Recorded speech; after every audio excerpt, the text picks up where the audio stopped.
My name is Paul Bassett. I'm a high street solicitor in Lostwithiel. The campaign about saving the land registry has come about from an interested group of high street lawyers who first got to find out about this a few weeks ago. We were surprised about the fact that this consultation period has been so short. We were also very surprised and concerned about the fact there's been no publicity about it. We have tried to do something about that, and we've set up a savethelandregistry.co.uk website for people to go and visit. I'm very happy with the land registry. I have great experiences of dealing with the land registry. Its own figures show there's a 98% satisfaction with regards to how it does its work. It deals with, at the very outset and at the very end of the buying process, it provides you with the information about title, and then it provides you with the registration of the title for the new owner. And they have improved their services tremendously in the last 5 or 6 years, and their prices have come down, as we've heard. The main concern probably is why make these changes now when we have a system that is really working well, and the speed of house purchasing has increased considerably, and certainly with the regulation that conveyancing has had recently, we've been under and continue to be under continued strain to maintain very high standards. The proposal to transfer responsibility for local land charges from your local authority to the land registry has a very real danger of creating a monopoly. And if the proposals to sell off the land registry to a private company come to fruition, then you're creating a private monopoly. This stifles competition. We will not be able to access the data we need to access.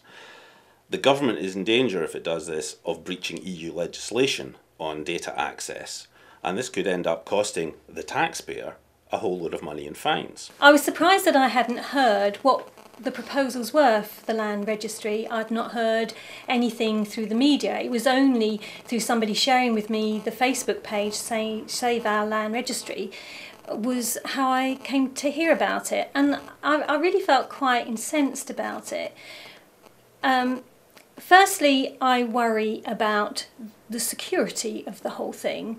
You know, rules are just rules until they no longer become rules, and regardless to what is said in the beginning when all this happens, it will change. We know from experience with other institutions that have been sold off by the government that our lives become more difficult because they've changed.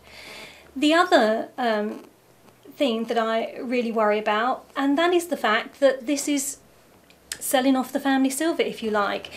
I feel very much that the information about the ownership of properties, it's our information, it belongs to us. I don't think that it's the government's even to sell. The personal search industry has been instrumental in helping increase competition in the marketplace to improve quality, reduce prices, and increase consumer choice. We've worked very well alongside the local authorities to supply this information to the general public. Moving this function to the land registry puts all that at risk. Since we became a trading fund 20 years ago, on 19 of those 20 years we've actually returned money to the Treasury. Over that same period we've cut our fees year on year. Last year we returned £98 million to the Treasury. So actually we're not a drain on the public purse. We're actually a very, very efficient, effective supplier of the services that we give to solicitors and to the public.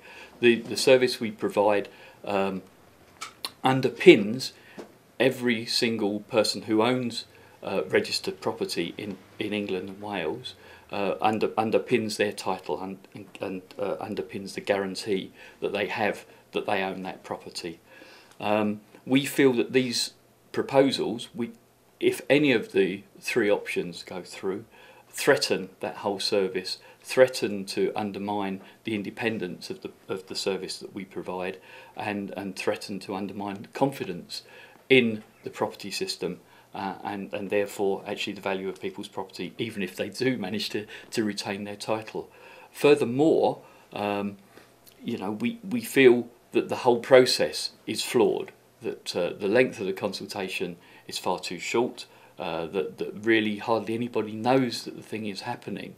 The level of publicity around it has been very, very poor.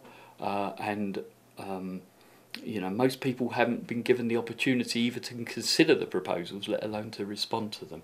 So we think that the whole process is flawed, is very, very dangerous, and is a threat to the property market in the UK. As a practitioner, I think the main concern is that we're currently working very well with the Land Registry. We've got a wonderful electronic system with a portal that becomes a best friend in our working daily life, and it's the worry as to what happens when that's taken over and the effect that it has on our day-to-day jobs, but also the long-term effects on our profession. The government says in this consultation document that its ambition is to see that the UK is amongst the best of the world in its process of buying and selling properties. But the land registry side of that is already fixed. We do have difficulties in the buying and selling process for other reasons. This part of it, though, isn't the problem. And I don't see why the focus is being put on privatising a land registry, which has worked very well.